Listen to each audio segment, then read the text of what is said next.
Diana, she's a PR person, said she was coming. Where is she? Oh. Where is she? Where is she? Diana. All right, Everyone, let's just go outside and yell. So much for coming. We're here to celebrate the great Gila Pfeffer's book, Nearly Departed. Yay!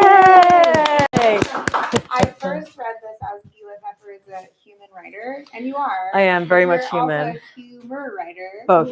Yeah. Breast cancer survivor, and prevention advocate. Her memoir, award-winning memoir, Nearly Departed, has been described as heartbreakingly hilarious and life-saving. Her Feel It on the First campaign uses tongue-in-cheek humor to remind people to prioritize their breast health in an empowering, non-scary way. Gila's writing has appeared in the New York Times, The New Yorker, Big Sweeney's, Today.com, Oprah Daily, Tablet Magazine, and more. She's a mom to 4 grown and flown kids who reluctantly admit that she's cool. She's so cool. And she lives in New York City and London. Yes. Love that. I know, but we're going to get her to move to LA. Which is why I came very unprepared for the Santa Monica weather. Coastal weather. Yes. Yes. In conversation, we have Jessica Zucker. She's a Los Angeles-based psychologist specializing in reproductive health and the author of the award-winning books Normalize It and Shame That Shape Women's Lives. And I Had a Miscarriage, a memoir, a movement. Jessica is the creator of the viral hashtag I Had a Miscarriage campaign.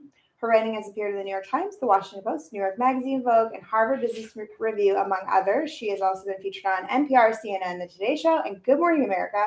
She's earned advanced degrees from New York University and Harvard University. Oh. And we're so excited to hear the conversation. So take it away, lady. Thank you. Also, one of the awards my book won is a Zibby Award. So I'm particularly, Yay. I know, I'm like, she should be here for that. She should. Oh, yeah. But listen, coastal people, you know? Okay. Well, I'm going to start off by saying that this human is incredibly special. We connected, I think, like the two of you did through Instagram. And I think this book is absolutely revolutionary. She had me crying, like even crying last night with her as I was talking about it, and maybe even here today. And hysterically laughing. So I just feel so honored to be here with you. And the truth is, we connected because I was diagnosed with breast cancer back in 2021. And as I was telling her last night over dinner, I was reluctant to read the book at first. I was scared because I didn't want to sort of feel triggered because it's all so fresh for me. And I think this book is a lifeline. So I think this book is for everybody. Thank you for writing it. I think so. I had no choice. I had to. Yeah, you did. Yeah. When you write a memoir, you know, right? Yeah. Amy's working on a memoir. It's got to come out one way or the other. Yes. So it had to come out. But as you said, it was very much my intention to write it with humor, even, the title, Nearly Departed, and the subtitle, Adventures in Lost Cancer and Other Inconveniences. My hope is to write about hard things, but with humor, because it's not that I'm belittling them or not giving them the respect, but that's kind of the way that I process adversity. And that's the way that I open doors to speak to people about adversity, because nobody wants to have hard conversations, but if you make them laugh, you can kind of get in there with the important breast cancer prevention advocacy messages. Maybe I should try that in session with my patients. Just zoom me in. You'll make us laugh. Of any HIPAA laws whatsoever. Exactly. Don't worry about who's on the screen there. She's just going to facilitate a better session. She's just going to make us laugh about all the trauma. Yes. All right. Well, I want to get into the questions because we don't have enough time. We could talk all night. Okay, so you have a rather unconventional breast cancer story, one you've described as getting cancer backwards. Would you please share your experience with us for those who haven't read the book yet? Sure. So, there's a typical trajectory of breast cancer where somebody either has a mammogram or some kind of screening or feels a lump. Often a woman will say, I was trying on bathing suits and I saw a sliver or a shadow. And then, they go for testing and all the things that come after that. And if there's a diagnosis to be had, the staging of the diagnosis. I actually tried really hard not to get breast cancer because my mom died at 42 and her mom died at 49, both of breast cancer. So I was 20 when my mom died. And see, this is what I mean. It's like you gotta get it funny. I mean, see what I mean. Stop! I it. can't. No, I'm 'cause gonna I fire just you. can't imagine. You go stand outside. and your youngest sister was Forget so you. little. I know. Okay, I'm So leaving. from a young age, I just understood that, before there was the internet and before there was genetic testing, I was like, this thing's coming for me. I need to avoid it. And so I got, very serious about doing breast self exams. I found myself a breast surgeon to do regular checkups. Again, I was only 20 years old. I was in college, and I was just pretty determined to save myself and also my 4 younger siblings. I've got 3 younger sisters and a brother. And, somewhere over the following 10 years, I got married, had some kids, and then get ready for it. My dad died of colon cancer. Calm down. It's okay. I mean, I just can't. But funny, jazz hands. And that is when my preventative endeavors really kicked into high gear. At that point, there was the internet. I was able to find, like-minded communities, but also learn more about what I was facing. So the family history was a big piece of it. But then I insisted on getting a mammogram at 30, which was its own, we have to advocate for ourselves and our own health. This is a very relevant. I see people nodding because we know sometimes we're turned away. It's nothing. Don't worry. No, you keep screaming until you get the peace of mind that you deserve, to know that you're fine or are not fine and need further treatment. Well, I got that baseline mammogram and that was fine. And around, not long after that, the concept of genetic testing became available to the masses, not in a way that we know today where everyone does, 23andMe and finds out they're like 2% Viking. So much fun. But it was a more serious test. It was expensive. It was a blood test, and it was to determine whether or not I had a gene mutation called BRCA, which is, everyone knows, BR for breast, CA for cancer. And not in any way shockingly, I tested positive for the gene mutation. But frankly, with my family history, I just knew that something was coming for me. So what are my options available to me? Again, around the same time, I learned from a friend who had her own family history of cancer. She had a preventative double mastectomy or a risk-reducing double mastectomy. Without knowing anything more about it, I'm like, I want that. It sounds horrible. Give it to me. Yep. And so how I got cancer backwards is I had been going for mammograms and ultrasounds and MRIs and exercising and eating well, doing all the things that you do. And I had the preventative mastectomy at the age of 34. I had 4 little kids, ages 1, 3, 5, and 7. And I woke up from that surgery feeling like a rock star with tubes coming out of everywhere. But I felt like I did it. I beat cancer. And 6 days later, my surgeon called and said, you're not going to believe this. We found 2 early but aggressive cancers in one breast. You saved your own life. Right? Mm. And that is why I say I got cancer backwards, because my breast tissue was already out of my body. There was nothing else to, scan or look for. But regardless of what order it happened in, I still, you can come in, whoever that is. Oh, well, they walked away. Can you go catch them? I'm joking. just like use a lasso. And, regardless, I still underwent 8 rounds of preventative chemotherapy just to be sure. Because I was young, I had a family history, I was genetically predisposed. So that's what I mean when I say backwards. And it was very difficult for me to find someone to talk to who had gone through a similar sort of, in that same order. Over the years, it's now been 17 years since that whole ordeal. I have met about 2 people who've had that happen. But the bottom line is that I was out there looking for it. I saw it coming, and it still happened. And that's why I'm so, pink hair, very passionate about breast cancer prevention. And I shout it from the rooftops. But again, I'm always going to do it with humor because it works. It really does. That answer your question? I mean, yes, Great. It did. I have so many more, though. You got all night. Okay. Okay. So you refer to yourself as a breast cancer previvor as well as a survivor. What do you mean by that? And what is a previvor? I mean, maybe everybody here knows. But so has anyone here heard the term previvor? Okay. Yeah. A previvor is someone who lives with a predisposition to a given disease and takes steps to minimize that. So in learning that I was BRCA and knowing my family history, and having this surgery, I had pre-vived cancer. And if things had gone the way they did for Angelina Jolie, who, by the way, her thing happened 5 years later, so it was my idea first. So if you ever see her here in LA, Let's be tell like, her. She Gila should be Pfeffer here. wants you to know that you stole her thunder, and it's not cool. It actually is cool because she has a much bigger platform than me, so she can save a lot more lives. I can do it one by one, which is absolutely fine because I'm Jewish, and in Judaism we believe that when you save one life, you save a whole world. So I'll do my job, she can do her job. But that was, I went from being a pre-vivor to a survivor because the breast cancer was already in me. So, you can be both.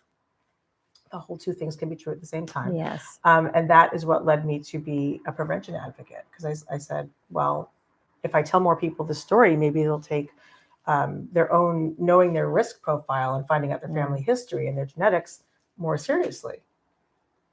And they do, and they have, right? Yeah, I mean, yeah. people are coming up to you, with gifts, laboo-boos. Yes, who are very touched by the work which, that you do. Play on words, laboo-boo. I see what you did there. Oh, yeah. But, but that's I don't know if you have a question here about Feel It on the First, but I can talk about Oh, that yeah, now. do that. Yeah. Yeah, we do. So I've been running, part of my advocacy work is that I've been running a Feel It on the First campaign for close to 7 years now. So every first of the month, I post on Instagram and some other social media a photo of me holding up two boob-like objects, so to speak, usually seasonal. So there would have been pumpkins for October. I've done lemons. I've done beach balls, frying pans. 1 year on the beach, I carved two ginormous boobs and just hug them into me. And the idea is that they're very funny and they make people smile. And over the years, I've started to get photos from people who find me on Instagram saying, look, it's a picture of my kids' two cereal bowls after breakfast and it reminded me of you. That's great. Here's a birthday party with two balloons. And the idea is that, I'm building this community of people who are starting to, whether they're associating spherical objects with boobs or not isn't the issue. The issue is that it's going from perhaps the back of their minds more to the forefront of their minds. And that to me is, that's my work being done. Yeah. And if you can scroll back on my Instagram for 7 years, you will not find a repeat post. I'm sitting there breaking my brain every, now it's almost the first, what am I going to do? What prop am I going to use? I take it very seriously. And every time I think that, everyone's had enough of it, I'll just stop this already, I will inevitably get a DM from someone who says, because of your posts, I checked myself. Yep. Because of your post, I checked myself and I found something. Wow. And I went to the doctor and I'm fine. Because of your post, I checked myself, I found something. I went to the doctor and guess what? We caught my breast cancer earlier. Now, it's one person at a time, but those women will keep up with me and say, I'm now in treatment. Here's me cold capping. Here's me wearing a wig. Here's me ringing the bell on my last chemo. I'm like, that means a lot to me. So of course I'm influencing my own family, my younger siblings to make better decisions and choices. Yeah. But as long as I show up every first of the month and days in between, making a bit of a clown of myself, holding, God knows, one time I used my two baby nieces and I covered their faces with a gift, but I was didn't see that. Yeah, I don't know, 2 years ago. They're like little round little heads. But again, it's about the, a quiet, roundabout way of getting people to think about breast cancer in a non-scary way, because my message is always one of empowerment. Knowledge is power. Don't hide from it. Don't be afraid of it. It's much scarier not to know than to know. True. And that is my Feel It on the First. Yeah, I mean, you're normalizing it, right? I see what you did not there. to use, my book cover. But it's true. No, but you're normalizing talking about something that is hard, that happens all too often. And so if you're reminding people the first of every month, people who first saw it may click through, whatever, and then eventually, hopefully, it influences their behavior and their, knowledge base about the importance of it. Yeah, it is. You're quite right, normalizing it. It's about, no silence, no shame, no stigma. This is not something that we need to feel shame about. This is something that it's just life-saving.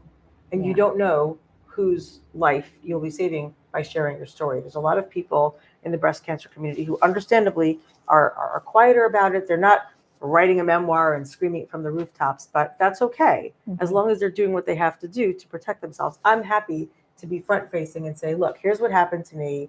I want you to know, and I want you to share it with someone else so that maybe they have a chance to avoid that. It's incredible. I mean, what are the stats right now? It's 1 in 7 women, I think, or It's 1 in 8? 1 in 8. 1 in It's 8. still 1 in 8. That hasn't changed. The survival rates are up, which is great. But we also know that younger and younger women and younger people are getting cancers of all kinds. You know why? That's a whole separate conversation. Yes. But again, it's about don't bury your head in the sand. It's okay to laugh about it. Let's have a good time, but let's do what we have to do. Yeah. Amen. Across the board in life, Truth. generally speaking. I think it would be a good time to actually hear from your book because people are hearing about it, but to actually hear the reading and hear you read it, I think would be really powerful. I will do that. I will wear my reading glasses and I will normalize wearing reading glasses. I will not be ashamed. No shame. To wear 0. reading glasses because I'm a bit angry that I have to wear the reading glasses, but I'm also happy that I've made it to an age. Yeah, where exactly. Because I want to say one more thing. My mom, as I said, died in her 40s, as did her mom. And I come from, all 4 of my grandparents were Holocaust survivors, and we don't know what happened to the generation before that. But we did the math and figured out that I'm the first woman on my mom's side to have reached the age of 50 in 4 generations. And so I will wear these reading glasses. You're crying again. We talked about this. Please turn around and face the other way. Sit in the corner. No one wants to see this. Okay. Wow. So listen, I've got a lot of favorite excerpts from my book, but I'd like to read to you from the moment that I met with my oncologist, which was annoying because I thought I wouldn't need an oncologist because I did lots of things to avoid ever having to have an oncologist. And I was sort of trying to negotiate my way out of chemo. I said, look, you already took my breast tissue off. Hello, join us. I already took my breast tissue off. You got it out. Why do I have to do the chemo? And, she was just taking lots of extra precautions. So here we are in that scene in her office. And my husband, Phil, who, loves data and was not interested in me skipping the chemo, is next to me. So what if I skip the chemo? I caught Phil's pleading look out of the corner of my eye. She said, you could walk out of my office right now, never come back, and in all likelihood, you'd be fine. My temptation to flee was visceral. She continued, but I don't recommend it. Guy, Phil warned. He knew I was considering my options, but as he saw it, there was only one. Do anything necessary to ensure my survival. Okay, but is there anything that won't make me lose my hair? Phil let out a sharp breath of relief. Unfortunately, ACT has a 100% rate of hair loss. I'm so sorry, she said as I grimaced. It's a major inconvenience, I know. Getting stuck in bumper-to-bumper traffic while finishing the last sips of a 24-ounce iced coffee was inconvenient. Several alternative words came to mind as she listed some of the common side effects of my treatment. Hair loss, all hair. Yes, there too.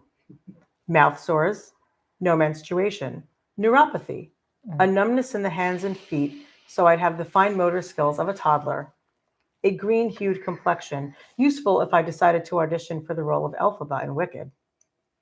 I recommend you buy a wig before you start treatment, she said, scribbling something on a prescription pad. A fancy one. A fancy one. I saw myself pushing a grocery cart through Stop and Shop with a Marie Antoinette-style wig festooned with satin bows towering above the produce displays while I yelled something about cake. What she meant, though, was that I treat myself to a good quality, natural-looking wig. She tore the prescription from the pad and handed it to me. Cranial prosthesis, it said in all caps. It made me want to laugh and cry at the same time. The reason I wanted to read this, aside from one of my favorite images being the Marie Antoinette, when she said fancy wig, that's how my brain works. My brain was like, I'm going to protect you from this horrible news by immediately putting you in the most mundane of circumstances in the stupidest looking outfit. But it's also because the subtitle and other inconveniences, which we went through about 100 until we came up with, ultimately was born of her saying, I know it's a major inconvenience.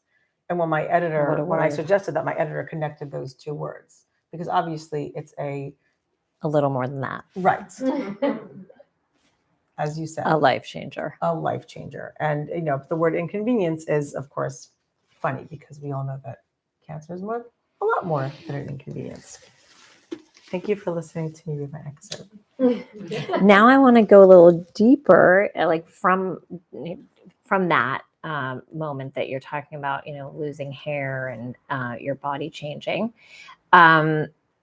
So tell us, did you have sort of body image concerns through your experience with cancer, in your marriage, looking in the mirror from all of the changes that you went through? Yeah, and that's a very important question to ask. And again, I've read Normalize It and highly recommend everybody reads it as well, because you do address, things like that, women in our, anyone in our bodies, but, really women. And when you're going through something like this, even deciding to have that surgery was a big enough deal. Everything was going to change. In some ways, good. I'd given birth to 4 kids.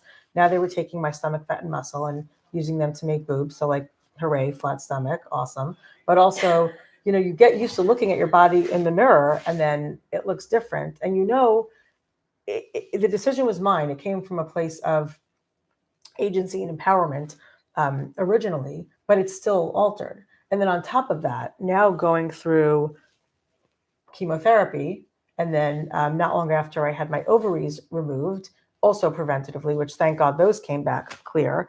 There's a lot of changes happening. Of course, the chemotherapy made me lose my hair, and so when I originally went into it, my body image issues were they weren't. I was only concerned with getting rid of this looming cancer-shaped cloud that was over my head. I really didn't care. I remember my plastic surgeon, he was so cute. He kept saying, he was like this nice old experienced man, and he kept saying, "You're going to have a Britney Spears stomach." So I was like, "That's an outdated reference." Also, she just wasn't. It was like 2008. She wasn't hot at the time, and I didn't want to correct her. I knew what he meant. I'm like, I think you mean Christina Aguilera, but like whatever. He didn't mention he did, but I have a hip to hip scar, so that's not hot. But what it is I do find it empowering. And it's hot to be alive. It's very hot to be alive. It's true. I do speak to women who, when considering whether or not to have this type of surgery, do have body image concerns, and they are worried about how their bodies will be altered. I have to tell you that for me, I think I write in the book at one point, I'm filling in a pre-surgical intake form, and it's asking, what size cup do you hope to come out of this with? And I wrote something like, I don't care if you replace my boobs with a steak and a rolled up sock. I genuinely don't care. Just get them off of me. So I've never cared. And I'm very blessed to be married to a man who also prioritized me, the hotness of being alive. Yes. Title of my next book. It should be. Write that down. Yes, I will. Over, anything else. And ultimately, these are the choices we make. And so for me, it wasn't, but I do speak to women who do struggle with that. And I think it's important, you're a professional psychologist, and people should speak to someone like you to make sure that they, work through those issues, because they're very real. Yeah. They just weren't for me. Well, so when you look in the mirror, you're good. I mean, who is? Well, but we're all like, But I just mean, it is, well, for me, it was a grief to lose my breasts, because I did love them and I identified with them. And it was just yes, this will help me live, hopefully longer. But I also grieved. And so, even just that, you can be happy. I like the way they look now, but it was still, yes, getting rid of something that was there previously is just a lot to process. Honest of you to say that. And we shouldn't feel embarrassed to say, oh, well, if they're not that important because I'm saving my life. Right. It is something that you should acknowledge and pay attention to. I think our perspectives are different, though, because I had lost my mom so young, and because I barely knew my grandmother. I was 3 months old when she died. I think the perspective is different. Yes. And that's all it comes down to. Yes. Everyone's experience will shape their Mhm. experience with what you're describing. So Yeah. what you're describing is actually more common than what I went through. It's valid. And I'm, from my own experience, I just know that, in the triage of what we care about, that became less important to that me. makes so So much when I look in the sense. mirror now, the scars have faded somewhat, but they'll always be there. And to me, they're a reminder of something that ultimately went well and could have gone very Horribly wrong. very, very not well. Yeah. Would I love some tweet over the years? Has gravity still done its work? Guess what? The Britney Spears stomach didn't last very long. Guess what? If you eat bowls of pasta at midnight, toodaloo, Britney Spears stomach. He thinks you're really funny. And I don't care. No, I get it. It's great. I ate all the potatoes off your plate last night. I ate all my pasta. She's like, you want some potatoes? Don't. I didn't even use a fork. Right? Yum potatoes. Oh yeah. Give me the carbs. All right. Can we keep talking, or how who's are we keeping us on time over here? I think we probably Is have it me? time for one more question. Okay. And then Oh. we might take some audience questions. Great. And then we can. Well, I don't know if you Shop. feel you already, answered this, but what do you want people here to take away to know about breast cancer? Like when they leave here, are there things you're hoping that they'll understand differently than they did prior? Yeah, I want there to be a feeling of empowerment and of hope and of positivity. And it's not toxic positivity. It's not, oh, this is fine, everything's fine. It's a sense of we control what we can, and the things that we can't, we just keep showing up, day by day and minute by minute and doing the best that we can do. But when it comes to breast cancer, it is one of the most researched cancers out there. It impacts so many women, and not just the ones who have it, but families, Yes. communities. The reason I keep this pink streak in my hair, and again, sometimes I'm like, oh, I'll just get rid of it. And then inevitably I'll have an interaction with someone. I'm going through the airport and somebody, the TSA agent's like, oh, I like your pink hair. I'm like, well, let me tell you what, it's there. Well, you're going to be sorry. You're like, feel it on the fur. Mention that. But there's not been a single time that I have not responded to someone saying that they like that, where they haven't said, oh, my mother, my grandmother, my sister, my aunt, me. Yes. It impacts so many people beyond the 1 in 8. It's not just the 1 in 8. I don't know a single person that hasn't been in some way impacted or touched by breast cancer. So I want people to feel, first of all, not alone, like part of a bigger community, and empowered to take action the same way we check our eyes, we check our teeth, we check our cars, we check our houses, we check everything. Check our breasts. And if something comes up, the same way we would address anything else in our lives that requires some kind of professional intervention, we do that too. That's what I want people to know. Amazing. And to approach adversity with humor. It just helps. Well, then you have to come along in all of our lives to no problem. sit on our shoulders and bring it. Yeah. My expertise is I bring the jazz hands. You really do. And the laughter. Thank and you. you know what? I have, when friends are going through something, I will never say to them, or I've just learned not to say, oh, you'll be fine. Oh, don't worry. Or, tell them a story about this family member who is fine. I let them rage. And this has taught me how to show up for other people going through difficult things. I let them rage and vent and say maybe some truly horrible things. But then I make a really inappropriate joke. It helps. But there's relief. Even if you true. have relief for 10 seconds, that's 10 seconds that you weren't feeling that pain. It's right? so true. It's why I married a comedian. Yes. Yes, she did. Yes. I've met him. I recognize him and his name. Oh, there's people coming in. So, hello. Are you here for books? Come on in. You're just in time for questions. You're time for the Q&A. No, don't get up. Right.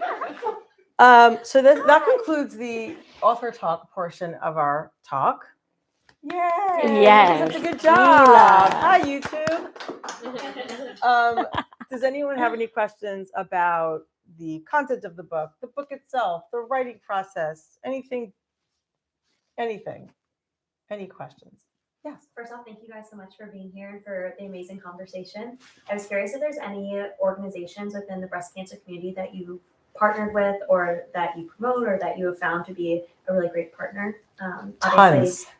It's so cool to hear about your first of the month, and that's really awesome. But I'm curious if there's any communities or partnerships that you've had so organizations that you love. Thank you for asking that. That's a great question because I actually end my book. The final chapter takes place at an annual benefit for this great organization called Sharsheret, which is the Hebrew word for chain or link. I've been involved with them for over a quarter of a century, and they do tremendous work in supporting young women in the fight against breast and ovarian cancer. They offer resources, education. Their core program is a link program where they try to, if you show up as a 35-year-old single person who's just been diagnosed, they're going to put you in touch with somebody who has already made it out the other side, similar to that. They're not going to put you in touch with, a 42-year-old mom of five, because you won't have the same life experience. So Sharsheret is a good one. I think in terms of education, there's breastcancer.org, which does very important work. I think JScreen is great because they're not only breast cancer, but they do a huge part of what they do is information about genetic testing and genetic counseling. And can you think of any other organizations? There's so many good ones. If you go to my website, gilapfeffer.com, there is a page of resources that will list a bunch of other organizations, which for whatever reason are just not popping into my head right now. But the one that is nearest and dearest to my heart is Sharsheret, because they've been around for so long and they have grown and grown and grown. They're a national organization. They just have whatever your needs are, they're going to have them. Aren't they up or down the street here? I do they have a know that location they opened a branch on the West Coast. I think they've got one in Miami, one in Chicago. It started from someone's living room in Teaneck, New Jersey. Wow. Over 25 years ago. And so they are huge now. And as far as Feel It on the First goes, I promise you when you leave here today, you will see boobs everywhere. And that's how I'll know that I did a good job. You're going to be so annoyed, like, oh, damn it, Gila. I've never realized until after reading that. There are boobs everywhere you turn. Everything looks like There's a lot of symmetry happening. You'll see it. Everywhere. Okay, so that was a great question. Thank you. There are no bad questions. So does anyone have any other? Yes, Amy. So I'm coming from the medical world, but I am wondering, because you do the Feel It on the First thing, and women are consistently getting so much conflicting advice in terms of screening, in terms of breast self-exams, in terms of what type of screening, and dense breast and not dense breast. Like, how do you cut through the noise, and what do you tell women related to that? I mean, I think it sounds like I've got an answer, but I want to give Jessica a minute to do you ever encounter questions from people who want to know what are some reliable sources for information when it comes to breast cancer? I mean, the truth is, because my whole world has been miscarriage focused, once I was diagnosed, I did not take on breast cancer as my new focus. So no, it's all you. I just didn't want to hog all the airtime. Okay, out of my way. Let me tell you. I'm out of here. Go give me a bagel. I'll be right here. Give me 2 bagels, actually. Totally. See? That's perfect. So I often, you're right. And especially with social media, there's a lot of misinformation out there. There's a lot of sort of apple cider vinegary type people who are giving out some quite dangerous information. So obviously speak to your doctor first and foremost, a medical professional who can cut through that noise. Great resources online. And I say online in terms of social media, but they also have websites. There's somebody named Dr. Eleonora Toplinski. She's got a book coming out next year called Beyond the Pink. And she shows up religiously every day responding to items in the news, sensationalist headlines, and not only responds to them and says, look, here's what this study is about. Here's why this is safe. Here's why this isn't. But she's quite active in DMs, and people can often ask her. She's a friend of mine, and she'll tell me somebody asked me a specific question about their own cancer. While she's not their doctor, she's happy to share her expertise. And at a time when you've got some shysters on TikTok saying that mammograms are dangerous and there's too much radiation, and it's not true. And people like Dr. Czaplinski or someone named Dr. Robin Roth of the Booby Docs, Shar's also a great resource for all of that. It's really important to listen to these people when they tell you this is right, this is wrong. Just because you read something that sounds amazing in the headlines, like, we can avoid breast cancer by, drinking castor oil or whatever it is. It's very tempting to believe that. But at the end of the day, even when it comes to mammograms, the correct medical thinking and the conventional wisdom is still they are an important diagnostic tool. Early detection is still the most powerful tool we have in survival rates and in detecting cancer.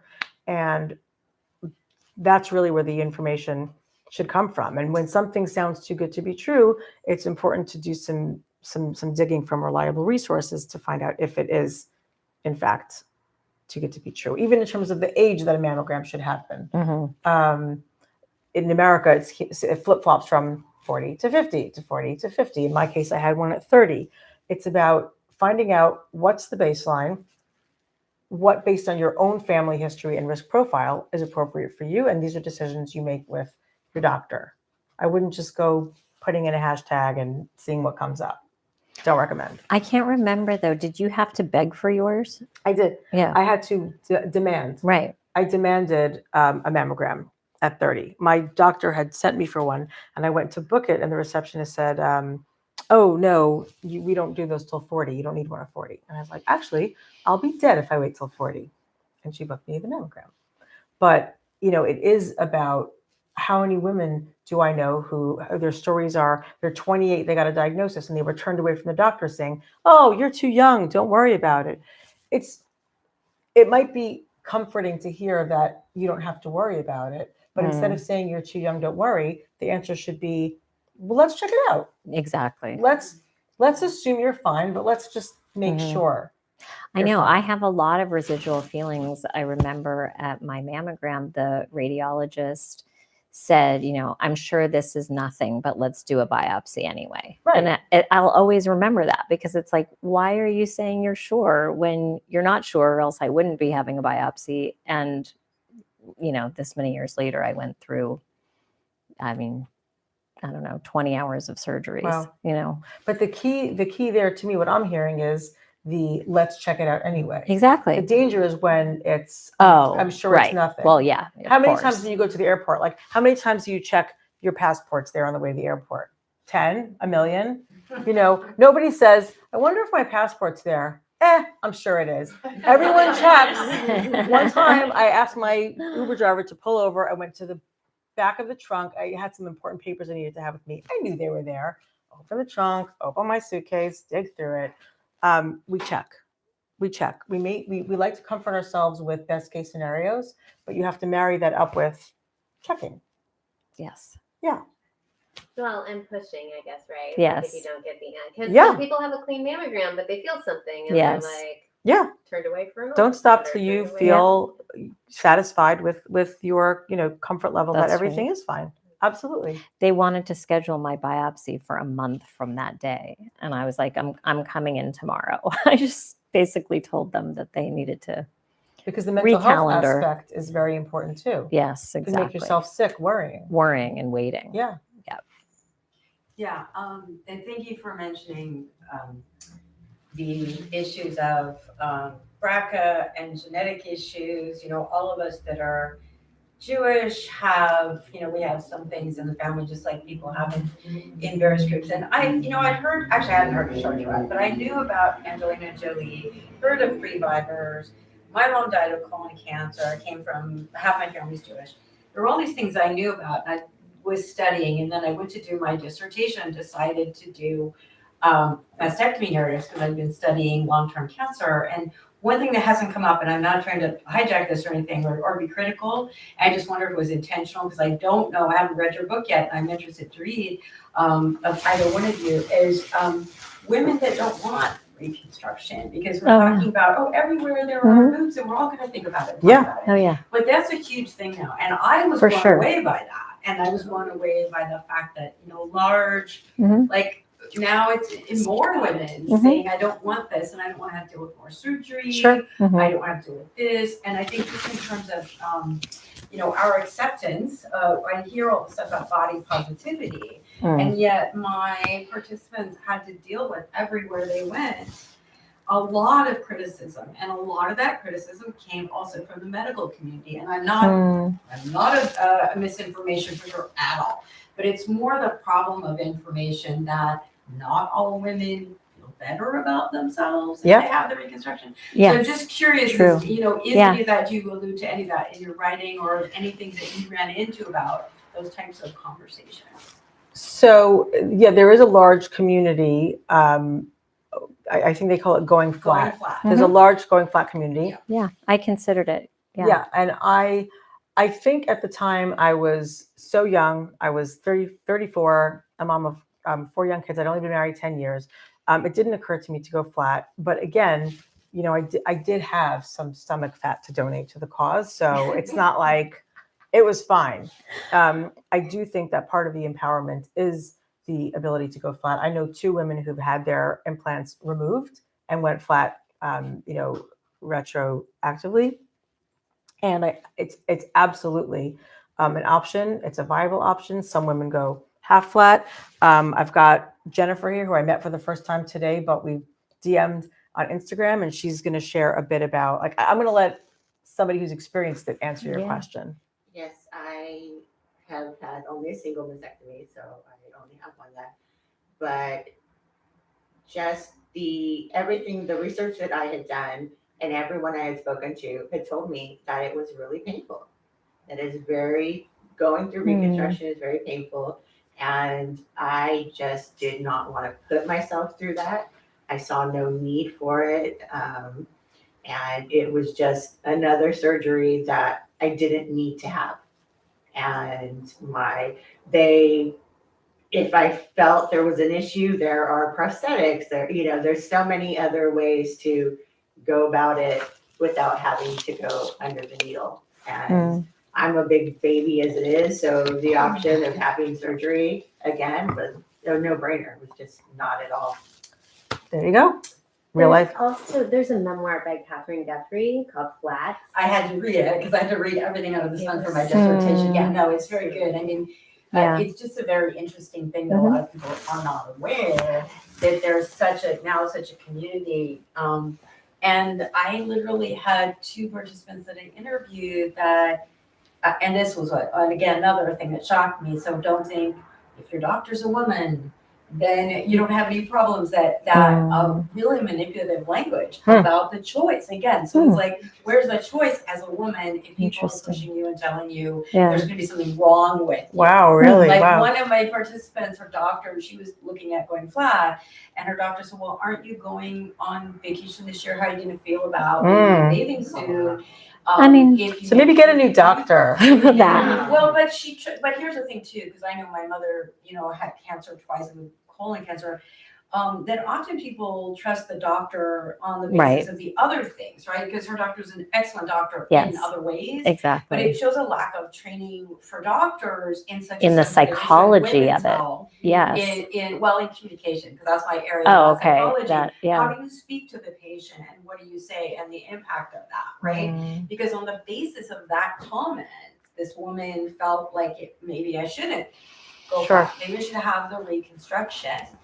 And that's the kind of thing, is that, again, with body positivity means that as a woman, I mean, you're already going to have the cancer, right? You already have to have this surgery. So a lot of people don't understand, well, it's not going to recreate sensation. You're not going to be able to breastfeed because you had reconstruction. So sorry, I read that. Unfortunately, I had to read a lot. But yes, Guthrie is a great example. And just an encouragement for people interested in the topic to, investigate Yeah. another level of things that women can't, and it is empowering also to have a choice, right? Yeah. To So say this, I was going to say the Right. words empowerment, agency. right.